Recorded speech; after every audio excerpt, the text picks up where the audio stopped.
Over the last 6 years, there's been countless opportunities for ambitious Fortnite players to prove themselves through the open tournaments the game offers. For the duration of the almost 30 seasons, we've had a variety of different best players, a fair share of fascinating scandals where people have cheated, teamed, and gatekept information that made the game many times easier. But we've also had heartwarming stories of people coming from nothing and changing their family's life because of the fact that the opportunity to compete is open to anyone. Today, I'm going over the entire story of Fortnite's competitive from start to finish. So strap yourselves in, because this one isn't going to be short. To begin this story, we have to go back all the way to 2017. The game came out on September 12th for those who had bought Save the World, and for free 2 weeks later on the 26th for everyone else. In the first few weeks, the main players who downloaded the game actually came from other battle royales like PUBG or H1C1. Fortnite's timing was incredibly good when it came to releasing a game in the BR niche. You see, H1C1 had published a chain of terrible updates for months on end, leading the player base to want to stop playing the game but not really having anything else to go to. And PUBG, well, the popularity was definitely there, but unlike Fortnite, PUBG was a paid game, meaning not everyone had the opportunity to give it a go, and especially not the younger generation of players. The very first season of Fortnite was called the pre-season, or Season 0 by some, and during this season, if you wanted to stand out as a competitive player, you had to do so by consistently winning games and dropping high elims. There were no tournaments at the time, and nobody really talked about who the best players were, given most players who gave Fortnite a go could never in a million years guess that the game would succeed to the highest possible extent. The game during the preseason felt insanely clunky. The shooting mechanics were far from satisfying, and the building and editing aspect, although extremely unique, had so much delay that it simply felt terrible. As the first 43 days of Fortnite BR went by, Season 0 came to a close and Season 1 was officially released. When this season began, a handful of massive risk takers took a leap of faith and made the incredibly tough decision to stop playing their main games to focus on exclusively playing and streaming Fortnite. To paint a picture of why this was such a big risk, in the beginning months of Fortnite's release, streamers would have about 1/5 of the average viewers when streaming Fortnite compared to their main games of PUBG, H1C1, DayZ, or whatever their main game might have been. Essentially meaning that if they had previously made $3,000 a month, they now only made $600, not even enough to live on. Unfortunately for the ambitious streamers and players of Fortnite, the beginning weeks of Season 1 were brutal. Hackers that could build hundreds of builds a minute were in every fourth or so game you played. First shot accuracy was not a thing, so the aiming aspect of the game was more reliant on RNG than, so to say, any other game. And the servers were often more laggy than playing a 40-man moving. But Epic Games and Fortnite stood out from every other game developer at the time, due to their amazing communication. If an issue occurred and the servers were down, Fortnite would tweet within the hour that they were aware of the issue and working hard to fix it. If the community disliked an OP weapon and wanted it nerfed, Fortnite listened and made the necessary changes. Heck, they even offered the ability to reconnect if your game crashed or you got kicked. Season 1 also offered the very first competitive event ever, a hidden secret in Fortnite competitive's history that less than 100 people will remember today. The event I'm talking about is the 2017 DreamHack Winter Fortnite Tourney. This LAN event came with a prize pool of $10,000, or what at the time was 8,200 euros, and it was played in solos, although they also had a tournament called Duo Swag Battles, where you could win hats or shirts. The awesome thing about this event was that a lot of the early Epic Games employees that focused on Fortnite had traveled to Sweden to promote and talk about the game whilst hosting the cup. What's also super interesting is that the only tweet I found about someone saying they wanted to watch Fortnite DreamHack in 2017 was from none other than Daquan. The tweet, even to this day, sits at just 1 like. To no surprise, this was also Epic's first attempt at using their custom game matchmaking. And thanks to nothing more than 55 players queuing up on the very first day of the event, things ran pretty smoothly. Unfortunately though, for everyone that participated, they played against someone who, at the time, arguably was the best player in the world, namely Ethnix. Using the Wayback Machine, you can see that Ethnix was first place on the global wins leaderboards in the early days of the game, beating out the likes of Ninja, Myth, and Svenos. On day 1, he took home the trophy with a margin of 29 points, over the likes of Ernst 54, and on day 2, he won by 21 points, again over the likes of Ernst 54. This picture right here was the only image Fortnite themselves tweeted regarding the winners of DreamHack, where you can see Ethnix, Ernst, and Epps, who placed first, second, and third on day 1. In true Fortnite fashion, this event didn't come without some controversy. During the tournament on day 2, Succubus, who also was top 20 on the global wins leaderboards, got permanently banned for cheating. This was due to him seeing a friend of his in one of the games and stating live on stream that he wouldn't shoot that guy because he was his friend. Well, an interesting tournament to say the least. Unfortunately, no real top talents ever came from the very first official event ever. Circling back on over to everyone else who played the game who didn't have the chance to travel to Sweden for the first LAN, the best indicator of potentially being a good competitive player was your win rate, KD, and if you were able to consistently win in solo versus squads. The majority of players at this time started shaking uncontrollably when getting close to a win in normal solos, but some early talents like Ninja, High Distortion, and Daquan stood out as some of the best in the world at that time. Now, moving on to the second season of Fortnite, this was when things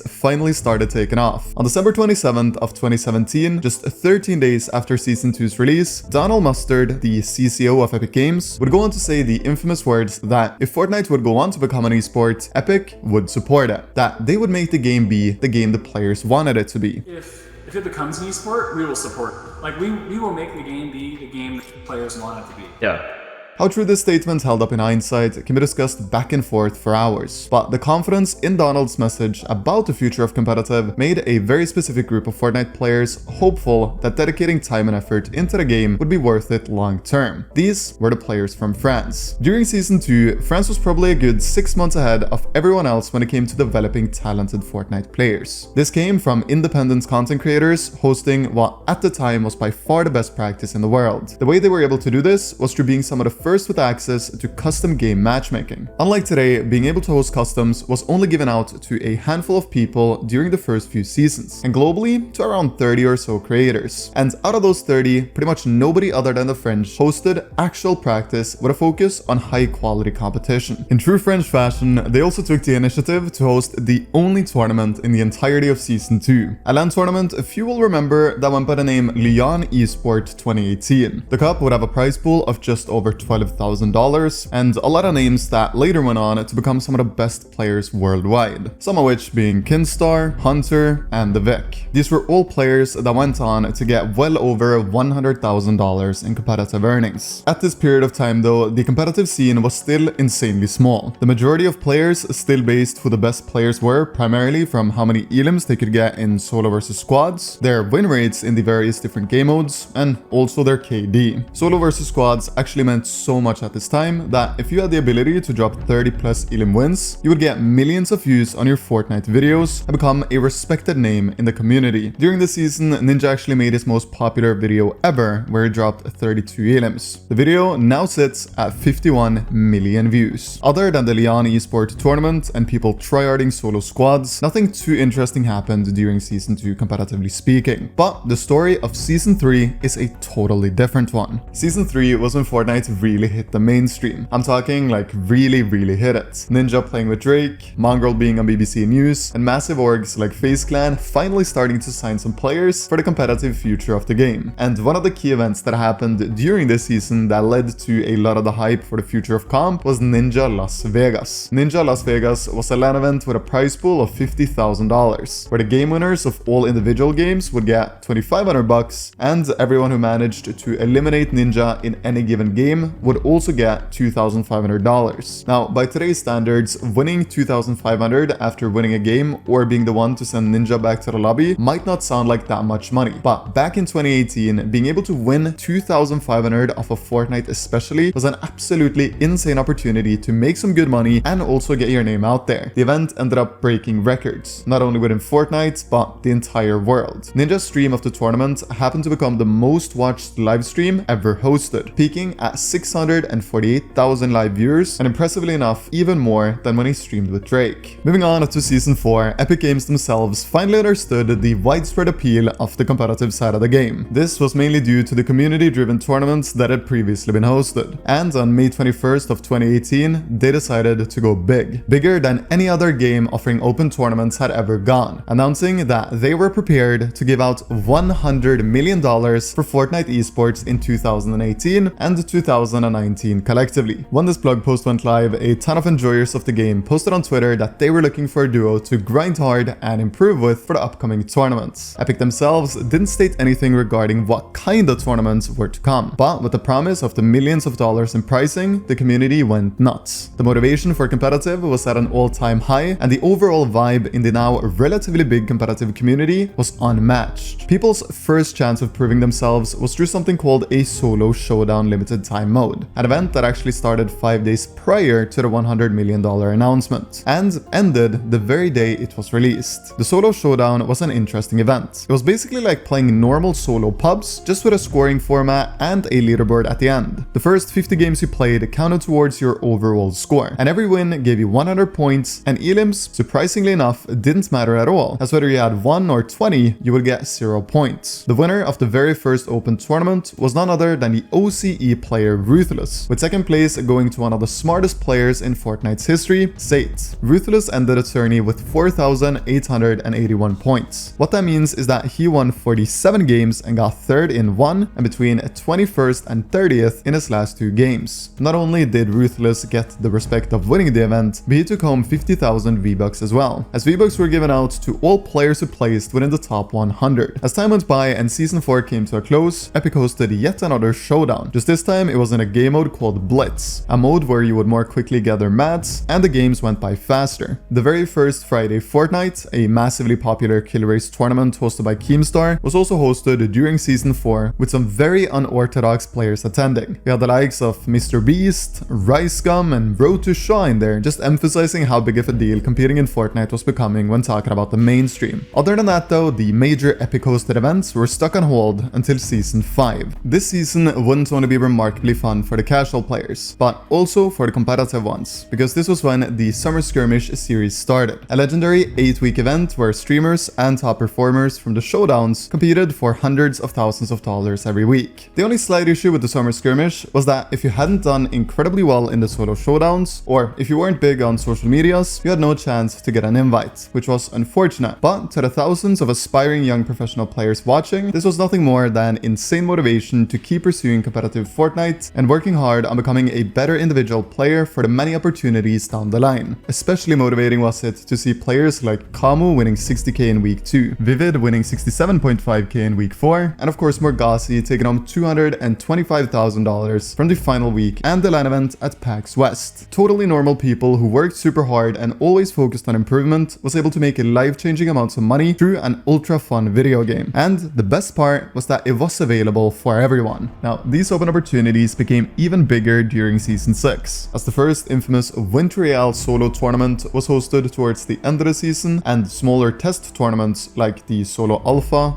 Beta, and Tomato Temple Cup were hosted as the first in-game events ever closer to the beginning of the season. What a lot of people might not remember from Season 6 is that Epic Games actually said the Fortnite World Cup qualifiers would begin during that season, something we now know ended up not being true. The World Cup qualifiers would be postponed until spring of 2019, but that didn't stop the competitive hungry players of Fortnite from grinding. During Season 6, another skirmish also took place, namely the Fall Skirmish. During this 6-week event, Tfue and Metro stood side by side as the best players in the world by far. Tfue winning the 2nd, 4th, and 6th week of the Fall Skirmish series, securing him 330k just from Season 6 alone, and Metro winning back-to-back in week 2 and 3, but also taking home a trophy at a LAN event by the name Polaris LAN Pro Series 2018, an open Fortnite event that forged some of the best competitive players of all time. I'm talking Mr. Savage, Nyrox, Trippern, iDrop, MarinTM, Saipan, and many more. But of course, both Polaris and the Fall Skirmish series were kinda hard for the normal everyday player to compete in. The Fall Skirmish was invites only, and Polaris was a bring your own PC LAN in the middle of nowhere of Norway. So for ambitious players trying to prove themselves, these tourneys were nothing but a major frustration. Luckily though, in November of 2018, these players got their chance through the in-game tournament called Winter Real. Now at the time, pop-up cups, as many of you will remember, were also running, but these tournaments didn't give you any prize money however well you performed. All you got was an in-game pin that didn't really do anything, so the stakes for the Winter Real opportunity was higher than ever for those who had poured in countless hours trying to perfect their individual skills as a player. Nerves were actually really high for a lot of the community, because being able to prove yourselves early on in Fortnite would give you so many opportunities later on that could help make you a much better player. I'm talking getting into the best friend groups, getting to play super good practice, getting signed, and of course, just generally speaking, building a respectable name for yourself. The standings after the opens of the Winter Real were pretty much as expected. Players like Bizzle, Zayt, and Vivid all performed to the highest extent in NA, whereas on EU you had players like Metro, Thomas HD, and Issa making moves in the quals. The crazy thing about this event was that if you were one of the 100 that qualled, you would make minimum $1,500 regardless of where you placed in the finals. players. I'm talking 100 to 21st all got $1,500, which was absolutely insane. But of course, the winners would go on to win even more. On Europe, to no surprise really, a French player by the name Skite ended up winning everything, taking home an important first place and also a life-changing $75,000 in the process. For NA, the winner was a player by the name Nolan, who also took home 75k. After this event that had hundreds of thousands of viewers watching, the motivation for other young competitors once again skyrocketed. People saw that making thousands, if not tens of thousands, was up for grabs for anyone. So people started grinding going into the following season that came just 6 days after the EU Grand Finals. The NA Grand Finals were actually held only 6 days into Season 7, where legendary clips of people using the sword originated. You see, Season 7 was highly polarizing, as it was undeniably the most unbalanced season of competitive ever. Not only did you have the sword that gave the carrier of it 400 health, but you also had an item that I still have nightmares about to this day, the boombox. The boombox was an item that you could throw down and builds within close proximity would break instantly, meaning if the item was on the ground, you were basically playing zero builds. You also can't forget about the not so legendary planes that were added in the beginning of the season, making the competitive games quite boring, as the majority of players would sit in their planes for around 15 minutes until the final few zones. Season 7 was also the season that started the year of 2019 competitive, the best year for COM throughout Fortnite's 6+ year history. Because of interest rising even more for tournaments during the season, snipes became more popular than ever before. Snipes, if you're unaware, was hundreds of people queuing up at the same time to hopefully get high quality lobbies where they faced high caliber players. The reason it had to be done like this during Season 7 was because of the unfortunate fact that Epic kept custom game matchmaking extremely limited, even more so than before. Also prior to Season 7, some passionate people in the community already hosted snipes. I'm talking about Razoroo Scrims, or Building Addicts Anonymous, as it was called back in Season 6. But the widespread appeal for snipes happened to explode during Season 7. Razoroo's Discord server got taken over by the organization Atlantis in the beginning of 2019, and some people decided to make videos of them playing Atlantis Scrims, as it now was called, one of which being Flick, one of the greatest Danish players throughout history. His Atlantis Scrims video would get over 2 million views, become his most popular video, and he would funnily enough officially join Atlantis just 1 day after the video's release. January of 2019 would also bring one of the weirdest tournaments ever officially hosted, that went by the name Architect Pop-Up Cup, where you could edit other enemies' builds. However, Epic would quickly move on from this concept and release other tournaments like the Share the Love series and a Trios One Day Cup just a few weeks later. Both Share the Love and the Trios tournament had no prize pool, but was at the time still a fun opportunity to build some good placements for the massive tournaments that were to come in Season 8. You see, Season 8 was the season that changed absolutely everything. Fortnite officially announced the World Cup, they lowered the age requirement to compete from 16 to 13, and organizations were ready to pour in hundreds of thousands of dollars into promising talents going into the VC qualifiers. But before the quals happened, you had events like the Lux Cup, Blackheart, and Scallywag Cup where you could prove your worth. The winners of these tournaments would take home anywhere from $1,250 to $2,500, and the Blackheart Cup offered $100 even to those who placed 90th. But of course, these tournaments didn't really matter in the grand scheme of Season 8. Going into the first weekend of April, the World Cup qualifier vibes kind of began with the World Cup warm-up, an event that set the scenes of the 10 weeks of life-changing opportunities that were to come. The players that impressed by winning this one was Savage and Benji on EU and Fiber and Nefrox over on NA. In the following days after the World Cup warm-up, players went back to school, their jobs, and grinding to those who had a leap year or a vacation of some sort. The feeling that the people in the community had was really good and ambitious. The majority of eager competitors knew that if they played their cards right, their lives would be changed forever. And as Friday rolled around and you were done with your school week, you came home, maybe bought some snacks and a solid drink, and then you started preparing for Saturday, going over your previous mistakes, finding a plan that played to your strengths, and did everything in your power to set yourself up for success in the first week of the World Cup qualifiers, being played in solos. Then on Saturday at 7 PM, the journey began. Millions of players competing, and you needed to be one of the best 3,000 of all of them to qualify to the weekly finals. As 10 games went by and the clock hit 10:30, you knew whether or not you had qualified called to the first solo finals of the 5 solo chances you got. If you were one of the 3K that made it, you were playing the Sunday finals. Sunday was a totally different story. Much better players, people playing more carefully, and as long as you placed within the top 2K, you would make some earnings. But on Europe, if you were within the top 8, you would get your ticket to New York, top 6 over on NA. 4 weeks of this went by during Season 8, and the remaining 6 were to be played in Season 9. In these first 4 weeks, some standout names that qualified was Benji and Bugha in week 1, Mongrel and Savage in week 2, Tfue in week 3, and Nyrox and Aqua in week 4. Going into Season 9, pretty much the only focus competitively was on the 6 remaining weeks of the World Cup quals, and the finals themselves. Fortnite did also host one Trios Cash Cup with an insane prize pool in addition to the major tournaments, where the top 275 trios earned money. I'm talking $200 each if you placed 275th. If you went up to top 200, you made 400 each. And even better, top 100 was 500 each. Cups like these really emphasized just how much prize money Epic was giving out at the time. A real opportunity for anyone to make a decent chunk of change. Season 9 also introduced the Combat Shotgun, an OP shotgun that made the road to New York and the World Cup finals a little easier for those whose strength was aiming, whereas for the players who didn't rely on having good aim, but rather other aspects of the game, this was nothing but negative. As the remaining 6 weeks were running of the VC quals, the last finalists from around the world also punched in their ticket, and only 1 week after the 10th and final opportunity to qual had finished up, it was game time for those who had played good enough to make it and compete for the $30 million that was up for grabs in the solo and duos final. The result, as you all know, ended with Bugha taking home the trophy in solo and Nyrox and Aqua in duos. Bugha was the perfect winner in every single aspect. A humble guy that was good on camera, or in other words, him winning was just great publicity for Fortnite as a whole. Some people actually thought that it was rigged that Bugha won the tournament, as nobody else of the 100 players would have been a better winner from Epic Games' perspective than him. But this theory was quickly debunked in that statistics came out that said that Bugha had not gotten lucky zones or loot. It was actually quite the opposite. With Season 9 coming to a close and the final season of Chapter 1 on the horizon, it would be hard to top what Epic had achieved in hosting the World Cup and Season 9. But with Season X came a new and exciting tournament, namely the Fortnite Championship Series. FNCS wasn't the only tournament that was exciting during Season X. You also had the first ever solo cash cups that ended up testing a ton of people's mentals. Back then, the top 50 players at the end of the tournament secured earnings, which at the time was actually quite conservative coming from Fortnite. But the really cool thing was that you still took home $7,000 if you won, and the prizes for top 10 in its entirety were really good. But of course, when talking about Season X, the first thing most people think about is the incredible trio of Mongrel, Metro, and Benji, or MMB for short. It's rare that a team is so dominant that the chance of them winning an event is higher than not. But for MMB, this was very much the case during the FNCS Opens tournaments. Back in Season X, there were actually 5 weeks of FNCS quals, the most it's ever been, and the trio of MMB ended up winning 3 of the weekly finals, and getting second in the 2 others. This led to them taking home 134.4k each, excluding the grand finals. This season, albeit far from a perfect one competitively speaking, considering mechs were in the game, was actually a perfect way to end the Chapter 1. It wasn't a super serious season, which resulted in it being really good for content and for casual viewers and players that wanted to try competing after probably getting a bit of motivation from seeing the World Cup. But when talking about fun, we gotta move on over to Chapter 2, Season 1. This season was a legendary one. During this one, you had the free Christmas money tournament of the 2019 Winter Royale. Epic decided to give out over $23 million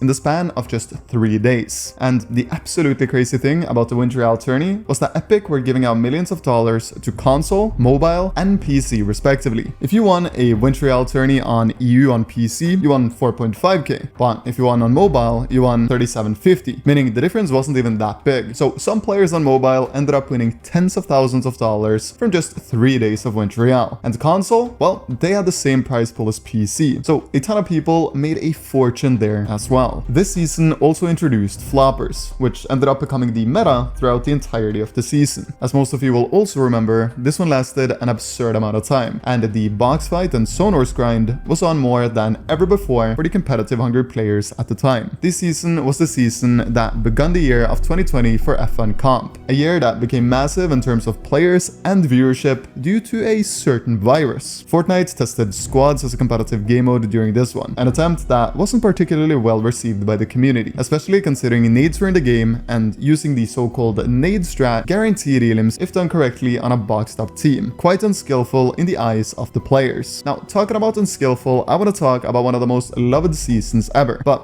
also one of the most hated ones, Season 2. The season where controllers were so OP that some pros even switched inputs. It was also during this season that lockdown started across the world, so a lot of people had some extra time on their hands to explore different games and also potentially try some Fortnite tournaments. With controller being as OP as it was during this one, it actually felt like everyone had an opportunity to make some money, whether you had played for a few years or even just a few months. A good feeling for the new players, no doubt. In addition to solo cash cups, you also had the beloved daily duos cups running throughout the majority of this season. A great initiative by Epic considering people were stuck inside. Season 2 also hosted the very first duo FNCS, which was super fun to play, especially considering the last real duos event, other than the Winter Royale, was all the way back in the World Cup days. This season also had a very big scandal, as Quid, one of the biggest streamers and pro players from OCE, got banned for cheating just a few weeks after him winning the duo FNCS itself. He went on to say that he didn't cheat, but unfortunately for him, the evidence was pretty convincing. But there were still people that believed him. But talking about cheating, there was actually another FNCS hosted during Season 2, the very first solo FNCS. This one was filled with teaming, pre-planned surge routes, and unfair play across the board. But even though that all happened, Epic still decided to yet again host a solo FNCS in Season 3, where the same things happened all over again. You see, that has always been the problem with major solo tournaments. There's always someone making unfair plans going into the games. However, I doubt the winners of the back-to-back solo FNCSs, Janice in Season 2 and Tayson in Season 3, did anything in that realm. Tayson during the solo FNCS played nearly flawlessly. I'm talking less mistakes than anyone else in the world, making incredibly smart calls consistently and just without a shadow of a doubt playing to a higher extent than anyone else at the time. Season 3 also offered the very first DreamHack Online solo tournament, which was a ton of fun and a tourney that attracted a lot of viewers. But although Season 3 was phenomenal for players trying to individually prove themselves, it really couldn't compare to the likes of Season 4, or Stark Season as it's more commonly known. Stark Season was arguably the best season ever for the competitive viewers. Arena was insanely fun because of how fast-paced landing at Stark was. There was a ton of movement in the game, meaning you could get into a lot of fights in every match you played, and essentially drop high elim wins in, for example, solo trios, like Reed did. And of course, Mongrel, Metro, and Tayson played trios together and made some of the best competitive content ever during the time span of Season 4. Now, not only was it a trio FNCS during this season, but you also had trios and solo cash cups. At this point in competitive's history, the game kinda took a little bit of a turn. You see, in all seasons leading up to this one, being fundamentally good in terms of mechanical ability and aiming was enough to get you great tournament placements. But in Season 4 and moving forward, there was way more focus on being smart, having loot paths, farm paths, surge spots, etc. Not to say that people didn't have that in Season 1, 2, and 3, but for some reason after Season 4, everyone and their grandmother got some insane mechanics on them. So if you wanted to stand out, you had to do a lot of work in terms of planning your tournaments. And moving into Season 5, Chapix did that to a better extent than anyone else in the world. What he was also able to do to a better standard than anyone else was being a proper IGL. Having roles in the trio FNCSs was now absolutely crucial if you wanted to compete at the very highest level. Being ultra confident in the calls you made and having a couple of really solid fraggers was a necessity if you wanted to place highly in the grand finals or even just qualifying at this point. This season was also the season that took us into the year of 2021 for competitive Fortnite. Unfortunately, the most whack year we've ever had when it comes to open opportunities for everyone. But for professional players, 2021 would turn out to be a fantastic year. Now, for Season 6, the great year for the top players already started, as not only did Epic promise yet another trio FNCS, but we also had the third solo FNCS during this one, namely the FNCS All-Stars. The All-Stars went on to become